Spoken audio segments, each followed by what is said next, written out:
To really experience this game, spend some time creating the perfect atmosphere. Turn the lights down and the volume up, and welcome to the other side.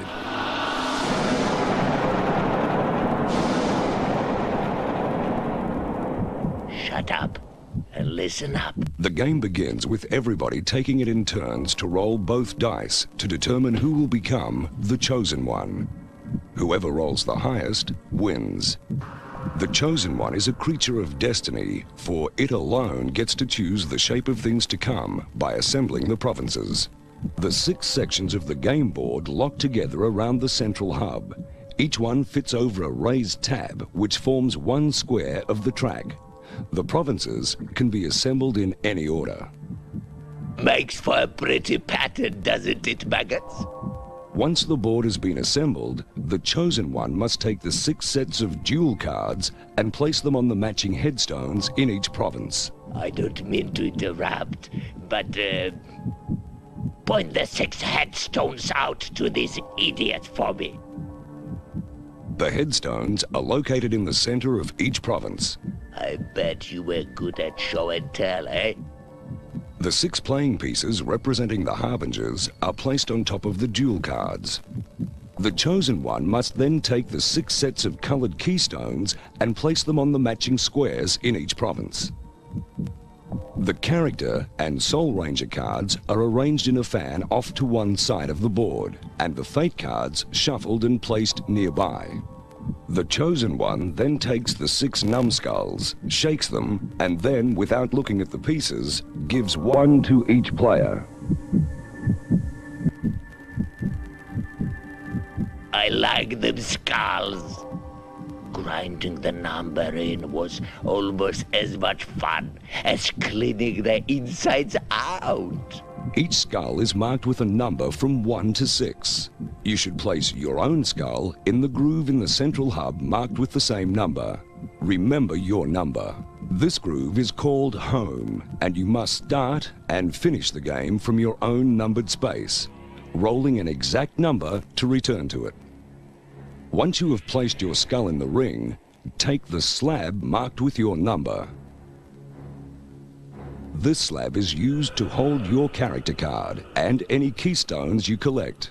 Each player must then write their greatest fear on a slip of paper, roll it up, and give it to the chosen one to place in the Well of Fears, the cup which fits inside the central hub. When all the fears have been collected, the lid is snapped shut and the well inserted in the hub. That is where all the garbage goes, eh? And whatever you're afraid of is probably rubbish. The chosen one then inserts the game tape and presses play.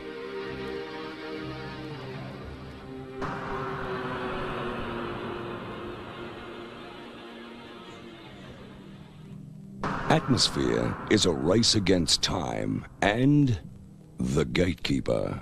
He rules this game. To beat him, you will have to collect all 6 different colored keystones and then return home to face your worst fear. But it gets worse. He is only going to give you 16 minutes to play, and he likes to play rough. He's the gatekeeper.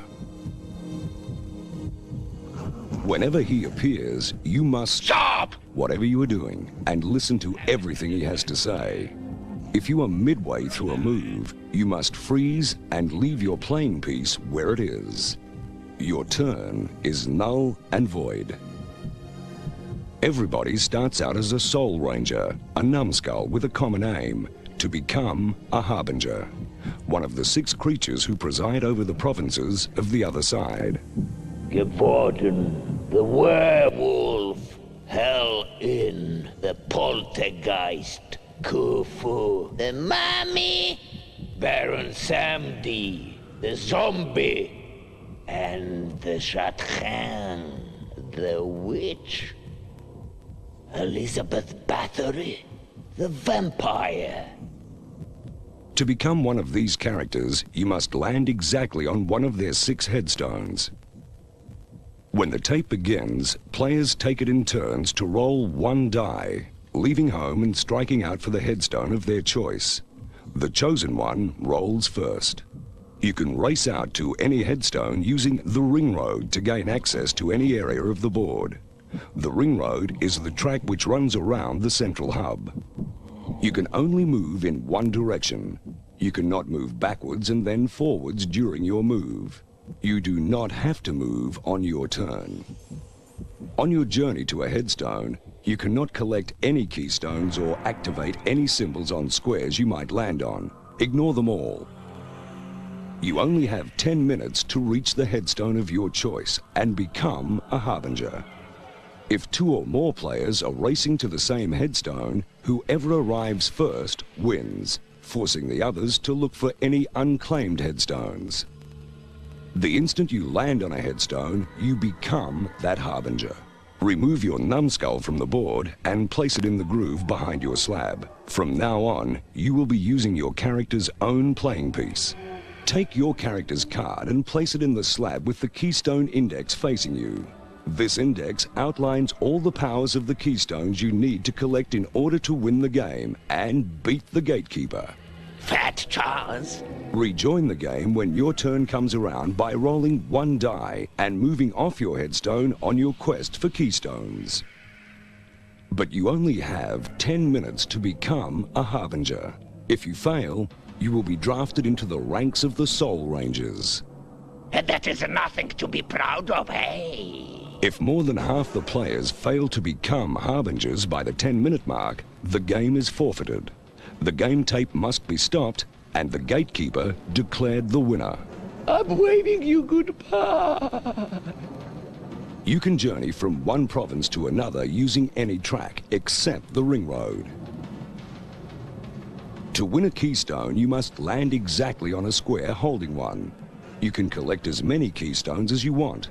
The more keystones you collect, the harder it is for your opponents to win.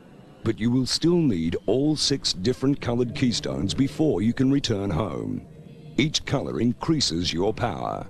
But if you lose a colored keystone, you also lose its power. Keystones and their powers. The duel. Your own colored keystone gives you the power needed to duel with other Harbingers and Soul Rangers. When you collect this keystone, you can collect your duel cards from your headstone. Take your duel cards and place them behind your slab. To duel with a Harbinger, you must land exactly on a lightning strike. The instant you land on this square, deal one of your cards face down in front of the Harbinger you want to attack. Your opponent must counterattack by dealing one of their cards down. Both cards are then turned over.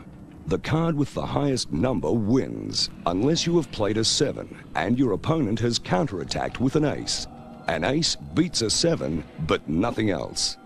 Without looking, the winner picks 1 keystone from the loser. Both cards, their powers spent, are then removed from the game. Your own keystone also gives you the power to dice duel with any Soul Rangers. To duel a Ranger, you must land exactly on a square with a skull, then roll 1 die. The Ranger you want to duel must counterattack by rolling 1 die, and whoever rolls the highest picks a keystone from the loser. You can only duel an opponent once from the same square. To duel again, you must leave the square and return to it, or go in search of another. Double dice. If you collect this keystone, you have the power to choose to roll 1 or 2 dice, doubling your speed. Flight. If you have the keystone providing the power of flight, you can move from one province to another without having to roll the dice. To fly from one province to another, you must land exactly on a square with a compass symbol. The instant you land on this symbol, you have the choice to move to any other square with a compass symbol. The gates. Gates are introduced, naturally enough, by the gatekeeper. You cannot pass through any gate unless you have a keystone allowing you to do so. This keystone also allows you to reposition that gate elsewhere on the board, in a place where it could block the passage of an opponent. If you do not possess the keystone giving you the power to pass through a gate, you must wait and try and roll your number before proceeding past the obstacle. The black hole. One square to be avoided at all costs, unless you have the keystone that gives you the power to release yourself, is the black hole. If you are unfortunate enough to stumble into a black hole, or worse, be banished to one by the gatekeeper, you cannot play again until you are released by the gatekeeper or have the keystone allowing you to free yourself. Even if you have this keystone, you must still move to the closest black hole, releasing yourself on your next turn. Occupation. The sixth and final keystone will give you the power to occupy or steal a square another opponent is on, severely handicapping them in the process. They might have to roll a 6 to play again, or be forced to return to their headstone. Each Harbinger can impose a different punishment, and these are listed in the Keystone Index on the back of each character card. Fate. At regular intervals throughout the game, you may be asked to take a fate card and read it out loud. The instructions on these cards must be instantly obeyed. They can turn the game in an instant for better, but mostly for worse. Last and least, the Soul Rangers. The simple numbskulls who failed to become Harbingers, who failed to make it to headstones in time. Found in the sewers or the dark side of the provinces, they play by their own set of rules, preying on anybody foolhardy enough to venture into their underground waste. If you are unfortunate enough to remain a ranger, your first job will be to turn any unclaimed provinces over to the other side, reposition any keystones, and then take a Soul Ranger card. Any Harbinger caught in a province that is turned over must return to their headstone. Soul Rangers play the game using their skulls and can resume play from any square bearing this symbol in any sewer. Rangers cannot win keystones by landing on them. Instead, they must prey on Harbingers, lying in wait in the sewers, then chasing them down and trying to land on the same square. If a Ranger lands on the same square occupied by any other opponent, it can steal a keystone from that character. Soul Rangers have no morals and even chase each other down. Soul Rangers cannot be banished and instantly release themselves, even if sent to a hole by the gatekeeper. Fortunately, Soul Rangers are confined to the sewers and cannot set foot in a province unless the gatekeeper releases them, or they have enough keystones to release themselves. Soul Rangers must return to the sewers if a curfew is imposed, unless they have the keystone which frees them. In which case, they can ignore any curfew and continue playing in the provinces.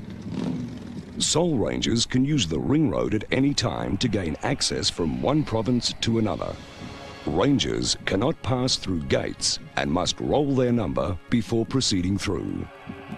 Like Harbingers, Soul Rangers still need 6 different colored keystones to win and must return home, roll a 6, and face their worst nightmare to beat the gatekeeper. Winning. Once you have collected all 6 different colored keystones, you can start to make your way home, leaving the provinces and entering the ring road that leads to your own numbered groove. To make it home, you have to land exactly on your own numbered groove.